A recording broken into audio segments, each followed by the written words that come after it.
And this is the situation that we face in this world. People who are infinite consciousness operating at the level of body consciousness. And that's exactly where the manipulators want us.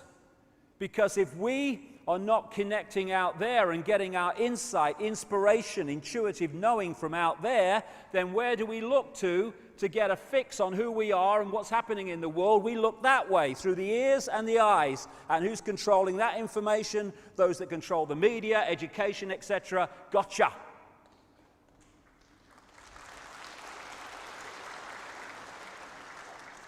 The body, I call it a genetic spacesuit. And it's kind of funny. You know, if you were on the moon with someone and an astronaut started thinking he was his spacesuit, I mean, crikey, can you imagine? Hey, Houston, we got a problem. Bill thinks he's his spacesuit. He's bloody mad because he's not his spacesuit. Yeah, but we think we're our spacesuit. And what would there be in that situation on the moon? There would be chaos. Well, that's why there's chaos here, because we believe we're our spacesuit. That's what makes racism so insane. It's like saying, oh, I'm better than you because my spacesuit's different color. Bloody ridiculous. But the cutting edge of human knowledge, so why should I complain? We are consciousness working through the body. Now, I got a real amazing feeling for this.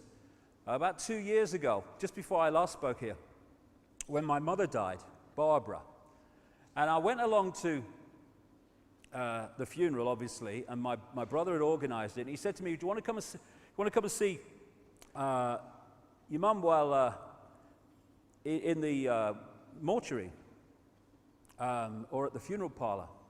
And my immediate reaction was, no, I remember her as she was, because it's just a body anyway. But something said, no, go. And for some reason in my life, I've never come across, the first time I've seen a dead body was my mother. And I turn up, and I walk in this room, and there's this body in this coffin, this open coffin. And I know it sounds ridiculous, but it was dead. There was no bloody life there whatsoever. Dead, unbelievably dead, took me aback dead. And next to it was this picture, which my brother had blown up, which was going to go and be used in the funeral, which it was. And there was my mother's absolutely dead body, and there was this picture of my mother absolutely full of life, full of energy, full of sparkle. And I stood there, and I could see in those two images what life is, what consciousness is, because that was alive, that was dead. We are consciousness, and we've got confused. And in identifying who we are with the body, we've seriously buggered up our sense of perception and therefore our ability to be free. The energy that or the reality that we are experiencing, that we apparently see with our eyes, is just a frequency range. That's all it is, and it is minute. What we call visible light. According to current mainstream science, the electromagnetic spectrum is 0.005% of the energy known to exist in the universe. 0.005%. And visible light, which is the only frequency that our eyes can decode into this reality, is a fraction of the 0.005%. We are basically visually blind in terms of what exists in the same space that we're experiencing. It's just a television, holographic television station we're experiencing. Tiny frequency range, visible light that we are experiencing. And what we are is, at this level, receiver transmitters of information. And the range of frequencies that we are accessing decides the range and perception and awareness of reality that we experience. So the more you can close down the range of frequencies that we are accessing, the more you close down the perception and the sense of infinity of the people you are targeting. The body is a biological computer. Biological in the sense that, unlike a desktop computer, it has the ability to an extent to think for itself and work things out for itself. That's what we call evolution on a physical level. The computer is constantly receiving information, vibrational information from its environment, and it is reacting to that.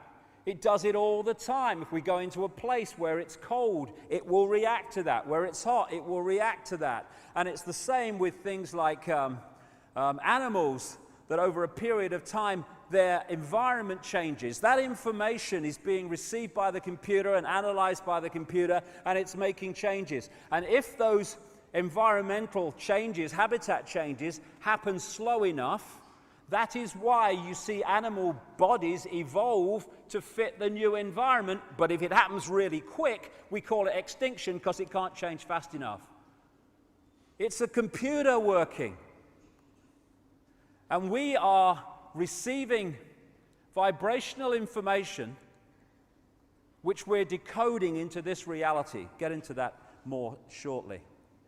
We are interacting with this infinite consciousness, but how much of that consciousness are we reacting to with?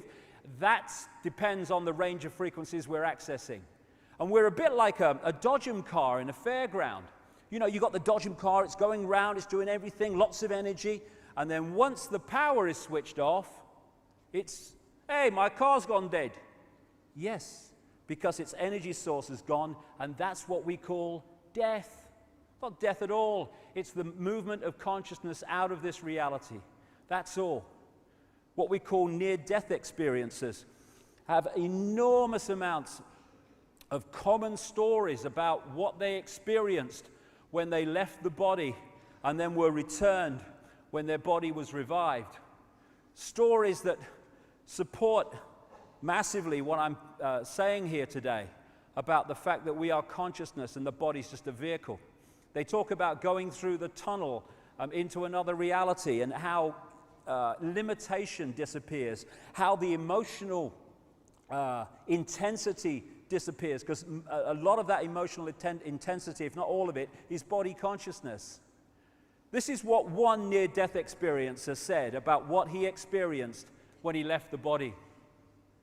Everything from the beginning, my birth, my ancestors, my children, my wife, everything comes together simultaneously. I saw everything about me and about everyone who was around me. I saw everything they were thinking now, what they thought then, what was happening before, what was happening now. There is no time, there is no sequence of events, no such thing as limitation, of distance, of period, of time, of place. I could be anywhere I wanted to be simultaneously. That is who we are, and we need to remember it so we can sort this place out.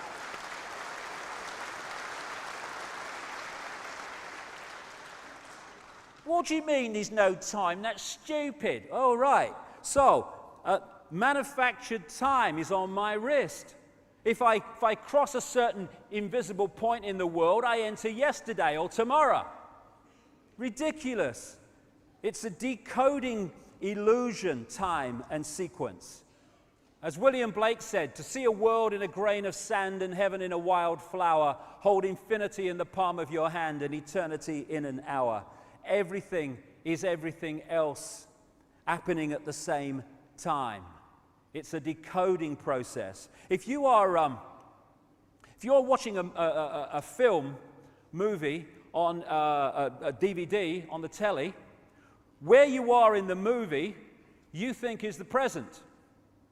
The scenes in the movie you just left or watched is your past, and the scenes you've not seen yet are your future. But all of them still exist in the same moment that you're experiencing what you perceive to be the present. And if you run back, bingo, you're in the past, you run forward, you're in the future. No, you're in the same now. As H.M. Tomlinson said, we see things not as they are, but as we are, because as we are decides how we decode reality. And this conspiracy might play out as banking scams and political scams. Yes, it does, and we should know that. But this conspiracy is about manipulating our sense of who we are so we decode what they want us to experience. And what that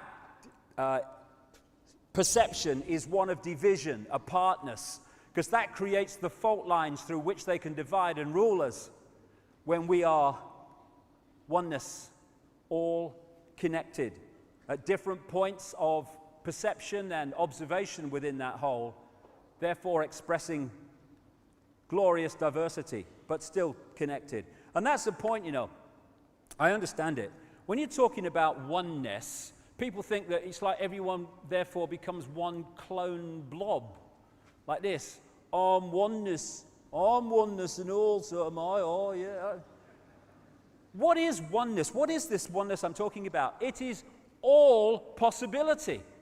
That's what it is. It is everything that has, is, or ever will be there to be experienced. So there is no contradiction between being in a point of awareness of the connectedness of everything and at the same time celebrating and expressing your glorious diversity and uniqueness of perception. Indeed, the uniqueness of our expressing of our lives is honoring, if you like, the oneness that is all, because it's all possibility. What you get, ironically, when you disconnect from that into that, is you get a situation where you do get people who are, you know, I'm not oneness, neither am I, I'm not oneness. You do get uniformity, because people start operating on the same tiny range of frequencies, and therefore they start acting and seeing the world the same. Everyone thinks the same, everyone's tuning to the same bloody station. That's why we think when we experience the world, and understandably it seems like that, and the way we decode it, that the world is out there, that the summit's out there. In fact, it's just a projection. It's all going on in our minds, in our heads, as we decode reality. As the great Bill Hicks, the American comedian, said, what a great man he was, great man. All matter is merely energy condensed to a slow vibration. We're all one consciousness experiencing itself subjectively. There's no such thing as death. Life is only a dream, and we are the imagination of ourselves. And that's the foundation of the conspiracy, manipulating our imagination of ourselves. Infinite love is the only truth. The existence of an infinite consciousness is the only truth. Everything else is illusion. Everything else is the imagination of that consciousness made manifest and experienced. This is who we are. This is what we think we are. We think we're the body that we see in the mirror. Humans are a software program. It's like playing on the computer a certain piece of software. We call it genetic inheritance and all that stuff. And from that we get what we call personality. We get all the other genetic traits, and we think they're who we are. It's a software program. Cultures, different cultures, they're software programs. Nothing wrong with them. Love them, experience them. Illusions only control you when you think they're real. When you know they're illusions, play with them, have a laugh. But they're software programs. We're not human. That's our experience. It's not who we are. Even my body's the same. Even mine. Lost a bit of weight, you know. Been off the booze for 3 months, that's why. This is an article in the San Francisco Chronicle. DNA is a universal software code. From bacteria to humans, the basic instructions for life are written with the same language. Even the cutting edge of mainstream science is now beginning to turn its mind to the fact that this is a computer, and this may well be a illusory, almost computer game. If you look at the codes that make up DNA, A, C, G, and T, or in my case, G and T, G and T, G and T. Oh, no, I've given up. I gave it up 3 months ago, sorry. These 4 codes, depending on where they are in relationship to each other, decide so many things. They decide if your body's a mouse or if it's a human. And the difference in the coding compared with the difference in how it expresses itself in the different physical form is minimal. And if you look at those codes in the Matrix movies, very, very similar, because the principle of that movie is correct. On one level, we are a digital, energetic construct operating beyond human sight. And the reason now they're talking about what they call human-computer interface, where they can get the computer to be worked by the brain without any movement of the hands, is very, very simple. They're connecting 2 computers. One immensely, staggeringly more advanced than the other, but still the basically same principle. What they don't tell us is that's how it is. When you look at the human body from a point of view of a computer, it ticks almost every box. Well, it does tick every box I've come across so far. When the computer has a virus and it gets out of control and eventually it won't switch on, what do we say? My computer's dead. Why? Because it cannot connect to its energy source. What do we say when people die? We say the body's dead, the computer's dead, the energy source is left, that's why. We talk about putting computers into sleep mode where they just tick over and slow down and shut down to a very large extent. So do we. Then we've got Norton antivirus and all these other antivirus technologies. And what do? They are programmed to attack viruses and threats to the body, to the PC computer, desktop computer's functional system. We've got a Norton antivirus. We call it the human immune system. Does the same basic principle because it's a computer. This is a picture, an enhanced version of a picture taken at the Necker Hospital in a research process in Paris. And this is a motherboard. That is the motherboard of the body computer. And that's the system, the meridian system, the circuit board, that acupuncture and other alternative forms of healing work on. Why? Because this chi energy, as the Chinese call it, going around the body and these lines is information passing around the computer, just like information passes around the desktop computer. And they found in their experiments that when this energy is moving too slowly compared to optimum, the body starts to show signs of dis-ease and disharmony. Why? Because the information going around the body and being processed is being processed too slowly for optimum health. What do we say when we've got a virus in our computer on the desk? My computer's bloody slow today. Same thing. And the acupuncture needles and other forms of Chinese acupuncture healing are there to reharmonize the flow of this energy so the information's passing around to optimum and we become well again. Then you've got the brain. The so-called brain of the computer, as they call it, is the central processing unit, the CPU. The brain of the body is the CPU of the body computer. It's the main processor of information, receiving and sending out. And it's decoding information all the time, and therefore creating our reality. The DNA and the genetic structure is like the hard drive. And the hard drive is passed on through what we call procreation, which is like, on a computer level, 2 hard drives fusing to create another hard drive, which is a combination of the two. And together, The genetic structure and the auric field make up body consciousness, which has an awareness of its own.